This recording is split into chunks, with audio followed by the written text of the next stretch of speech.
Fuerte la historia, ¿no? Fuerte, pero es parte de lo que somos capaces los seres humanos. Y estamos en guerra ahora en Europa, en guerra en la Franja de Gaza, en guerra en tantas partes del mundo.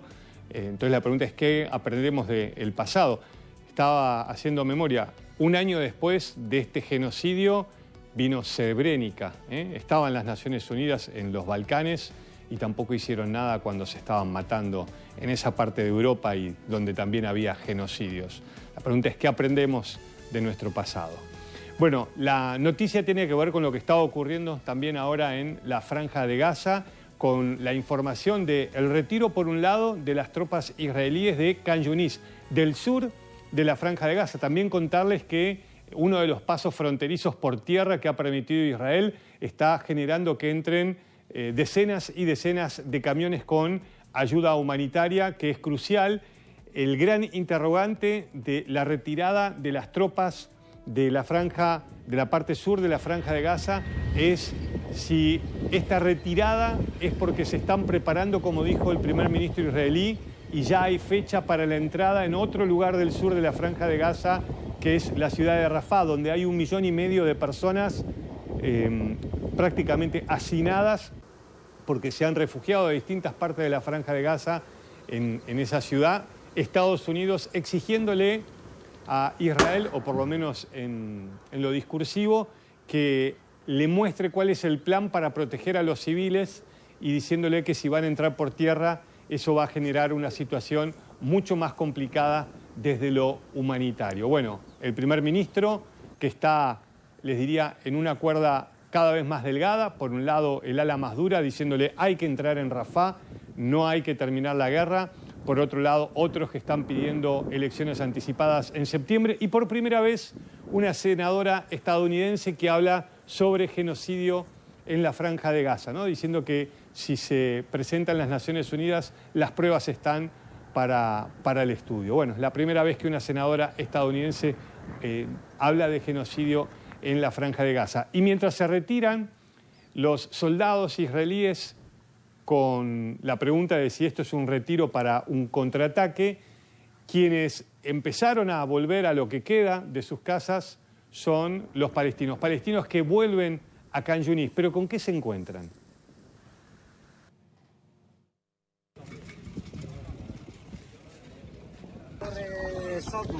صدمة اللي صار مش قليل والله. أنا جاي في الطريق في السيارة شفت حاجات مش قادر قسما بالله دمار بشكل لا يطاق بصراحة يعني. أنت وين رايح؟ أنت بيتك مدمر؟ بيته وعارف إنه واقع راح أشيل من الردم عشان أطلع بلوزة عشان أطلع بلوزة.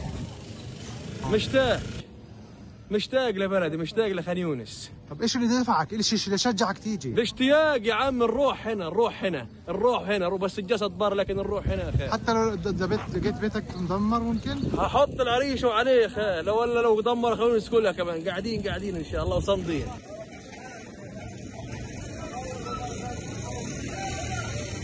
Bueno, y mientras el camarógrafo le preguntaba, bueno, qué es lo que sentía, de fondo, ¿no? Todos esos autos destruidos en los cráteres generados por las bombas. A veces en las grandes agencias de noticias ponen un antes y un después, ¿no? Y nos ayuda a tomar una dimensión de lo que pasó en la Franja de Gaza. ¿Cuál es la destrucción en gran parte de la Franja de Gaza?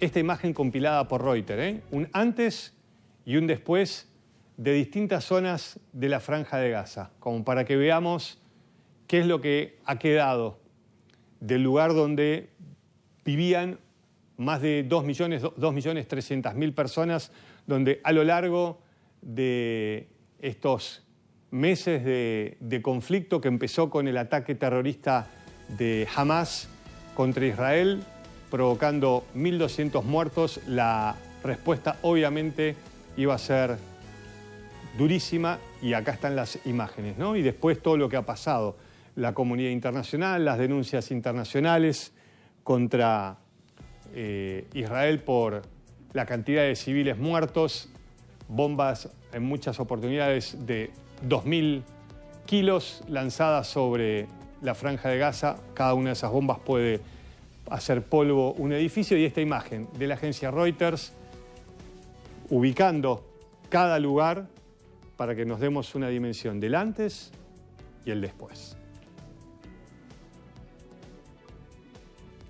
Y en medio de esto, obviamente, los civiles que siguen esperando la ayuda de comida, principalmente en el norte de la Franja de Gaza. Y este último dron para tomar otra dimensión de lo que quedó en Gaza, o de lo que no quedó en la Franja de Gaza.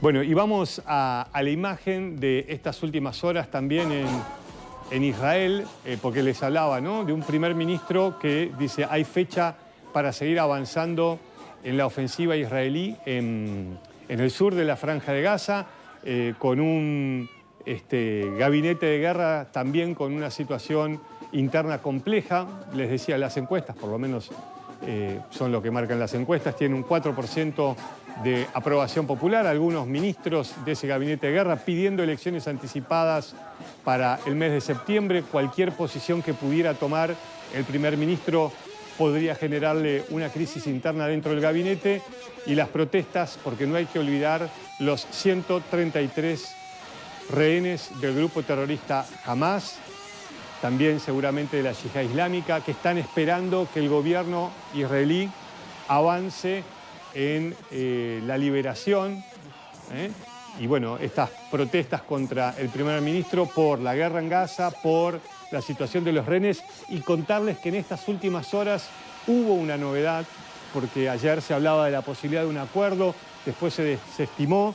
Contarles que en estos últimos minutos se está hablando de la posibilidad de un avance en la liberación de los rehenes. Dios quiera que esto sea así. Por lo menos el grupo terrorista Hamas está hablando sobre la posibilidad de un acuerdo, cuando era este grupo terrorista el que decía que no había ningún tipo de avance. Los servicios de inteligencia de Estados Unidos, el Shin Bet, el servicio de inteligencia de Israel, también otras delegaciones internacionales reunidas en el Cairo. Repito, por estas horas se está hablando, Dios quiera así sea, de la posibilidad de un acuerdo.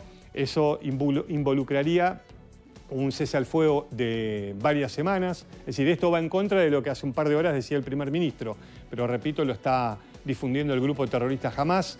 Esto tendría como un acuerdo la liberación de mujeres y de niños que están en manos de los terroristas supuestamente en la Franja de Gaza, la entrada de cientos y cientos de camiones por día, entre 400 y 500, ese cese al fuego. Así que ojalá que esta noticia se pueda confirmar en las próximas horas. Recordemos que entre los secuestrados hay muchos compatriotas argentinos.